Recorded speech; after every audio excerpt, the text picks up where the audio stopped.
Trump is putting money in my pocket and screwing you over. The American brain drain problem is going to hurt all of us more than anyone realizes. And I am running away from my problems, but that's a good thing. We're talking about all of that and even more on today's brand new From the Bastards, the part of the show where I answer questions about news, politics, business, life, yours or mine, and whatever else is on your mind. And to submit a question, just go to DeFrancomedia.com. But that said, let's just jump into it. Hey, Phil. I'm curious to see how different presidents or different political parties affect your own personal business. Do you get maybe more money when there's a president like Trump in office and you end up making more videos? Or how does it affect your business in general? So TJ, thank you for the question. Very interesting for me because it actually affects me in different ways for different businesses. Right, so I have a clothing company, Beautiful Bastard, and that's been kind of shaken up since Donald Trump became president. His international tariff tango has been a fun thing to navigate, right? Not knowing if a certain shipment from a certain manufacturer is going to be what I actually paid, or hey, it might be 160% more once it actually gets to the United States. But then, as far as with the news show, more views come in and thus usually more dollars. I don't know to what degree that's true. Those, they usually do follow, but something I've always said, I've said it in different areas of the last 12 years is I would rather have a show that struggles to get views or attention if the world felt like a safer, less chaotic, less horrible place. And I truly think that the horrible that I'm thinking about, that's not even going to be fully seen and felt for another 2.5, 3.5 years. Whether that be because of things that are in Trump's so-called big, beautiful bill finally actually taking effect and having an impact on even a good number of his voters, as well as, whatever the hell the sense of normal is at that point. I mean, we're only like 6 or 7 months in to Trump's term. And even that, it doesn't take into account things like, okay, what's going to happen when Jerome Powell gets replaced? What's going to happen to the value of the dollar? What's that going to do to buying habits? Do buying habits then, the answer is yes. If they're bad, do they affect advertisers and how much they're sponsoring shows like that are on the internet? Oh my God, does that mean all of a sudden that there's less dollars? And so as far as how it's going to impact the business 1 to 4 years from now, that remains to be seen. And that's where kind of the biggest question marks are. But a big thing this brings me back around to, and it's something that I have, Trump supporting in-laws and people around me. I'm definitely in a more diverse area as far as, who supports who now. But my big thing, especially when, someone will stumble across my videos and be like, oh, this guy suffers from Trump derangement syndrome. And it's like me just like saying what Trump tweeted. What I say is like, Donald Trump, he's for me. Well, he probably would not be a fan of my show. He loves rich dudes. That's what the big, beautiful bill in part says. Trump, this year, I have a call with my accountant soon, but very likely going to save my rich ass tens of thousands of dollars minimum. But as we've talked about on the show, it's going to be to the detriment of millions of Americans, and largely the most vulnerable of Americans. It's horrifying to think of how many millions of Americans are going to lose their Medicaid. And that, once again, that's just one aspect of it. All while you have economists and experts saying like, this is going to blow up the budget, which once again, it turns into this question of, okay, how is it going to impact me and my business, 1 to 4+ years from now? While over the past 2 decades, I feel like I've busted my ass to get to this point. I also have to say, without social safety nets, and it could be something as simple as, paid lunch. Like I was a trailer park kid for a while. The state made sure I had food in my stomach at lunch when I went to a public school, which was also free for me. I see so much conversation and even legislation today that feels very much like we have to cut social safety nets because the people that don't have are somehow inherently lesser, when really it's like a lot about just opportunity. And I think that we need our governments to do as much as we can to make sure that 1, people get more opportunities, and 2, when life inevitably hits you, whether it be something like a car crash or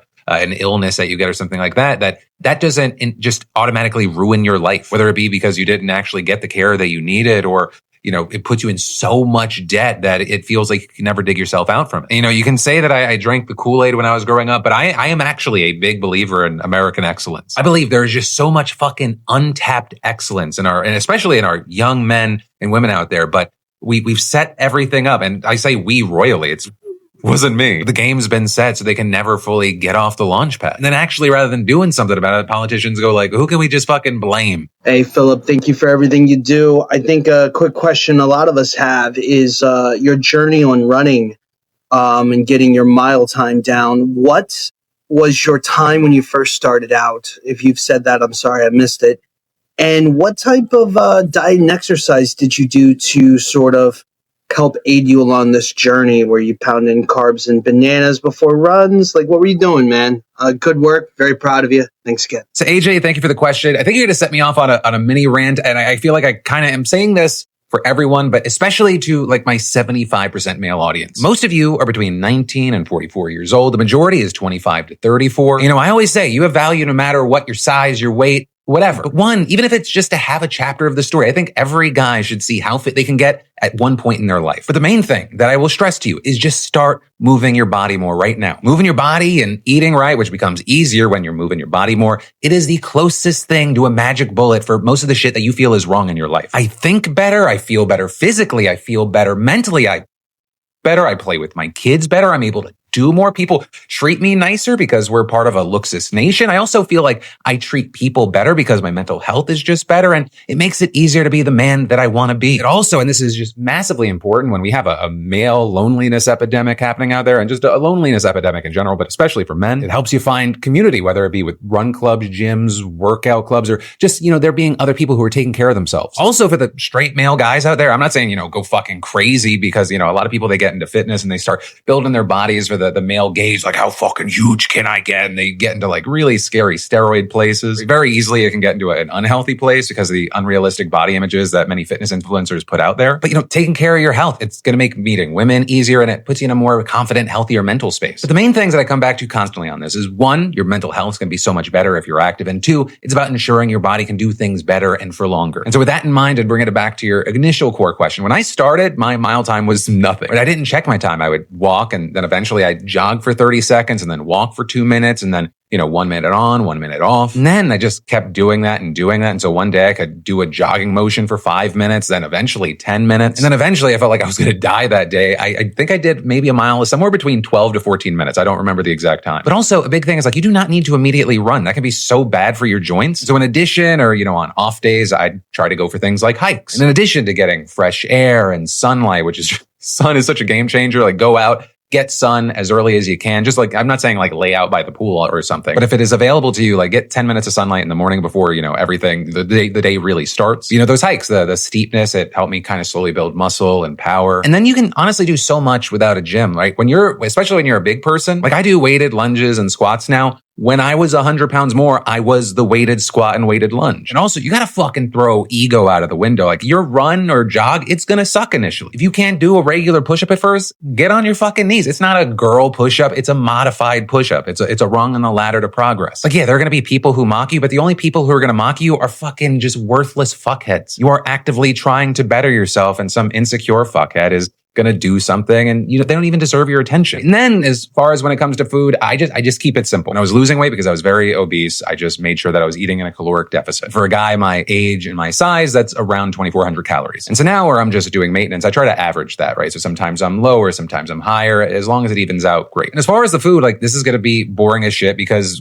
getting healthier is boring as shit. It's just trying to generally stick or average out to a certain area or things. I snack throughout the day, but I've just tried to have healthier snacks. I'll start the day with either an omelet in the morning with maybe hash browns or a bagel. I'll usually use egg beaters, spinach, some cheese, a bunch of veggies, maybe sometimes bacon, definitely a healthy dose of garlic and pepper. Or, I'll just do a fuck ton of high protein yogurt with a ton of berries and granola. Then for lunch, I try to do a salad, usually with a lot of chicken. Maybe I'll throw in like a low carb wrap to make sure that I'm hitting fiber. And then, I just listen to my body. If I'm hungry, I eat. And so for snacks, I'll have things like hummus and cucumbers, broccoli, carrots. And then as far as dinner, that's usually more of a wild card. I'm just kind of open to whatever at that point. I love a dinner. My wife handles it. And so sometimes it's heavier, sometimes it's lighter. I have a sweet tooth. So if it's heavier, I'll do like sugar-free ice pops, like 15 calories a pop. Or if it was on the lighter end, I'll probably do like a Yasso bar or 3, do a peanut butter one, a fudge one, or just a classic vanilla one. And then as far as fitness, I try to make sure that I walk like 4 to 5 miles a day. And then I work out, or I do weight training like 4 times a week, usually only on my tonal. But also like a good way to kind of kickstart something is if let's say you're going to watch a TV show or do some bullshit, do or work your way towards doing 100 push-ups, crunches, and squats a day. So you can do them 5 at a time or 25 at a time. Just moving your body, introducing change, 2 chain. But also I'll say, going back to walking and running, it's a multitasker's dream. You can zen or vibe out with some music. You can listen to an audiobook, or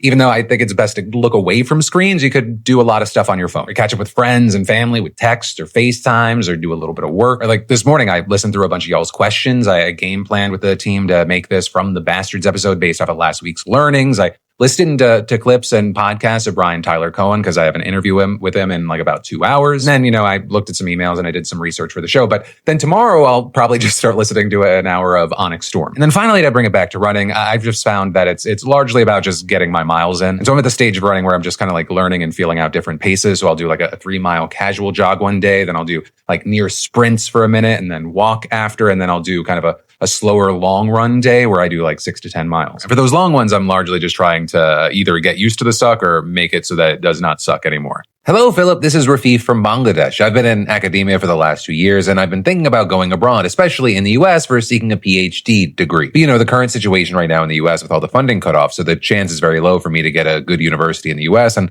I'll probably not end up going to your country. But I know that eventually these funding cuts are going to get lifted because of how your scientific society works. Otherwise, the USA will fall behind eventually, like within 5 or 10 years. So I think the funding will come back when the next president comes into the White House. But do you think within these 3 years that Trump is in office, will the culture shift enough for the U.S. to stop being at the top of academia, like in the top spot in research, or will China take the spot? So Rafif, thank you for the question. It was a great question, so much so that even though your audio quality was kind of messed up, I was like, I gotta read this because I did want to talk about this. I will start off by saying whether internationally or domestically, especially with Democrats, I think people need to get past like it being a foregone conclusion that Trump or Republicans are not going to be in the White House 4 years from now, right? Whether it be for a number of reasons, legal, heavy-handed gerrymandering, maybe something not so much on the up and up, or, just good old-fashioned being able to control public sentiment, right? Really up in the culture war stuff to the point where people end up voting against their own interests. So that's the first thing. And then connected to that, I do think that we are going to have a really big research crisis in this country. Because to back it up a little bit, academia and research in the United States, they've taken some serious hits since Trump came back into office. And when we look at the current state of things and we look forward to what's going to happen next, I think it is very important to look at history. And while I'm not saying it's a one-to-one, I think it's very important to point out that there are parallels to the 1930s brain drain in Germany before and during World War II. Once Hitler was appointed German chancellor back in 1933, the government, they quickly targeted German universities for restructuring to make sure that they aligned with Nazi principles. And some of the new policies that included things like the law for the restoration of the professional civil service that was passed in April of 1933. And that ordered that anyone in a government position with at least one Jewish grandparent or political opponent of the Nazi party be immediately dismissed. And so just starting things off, that meant hundreds of academics lost their jobs at Germany's top universities. Universities that, it's very important to note,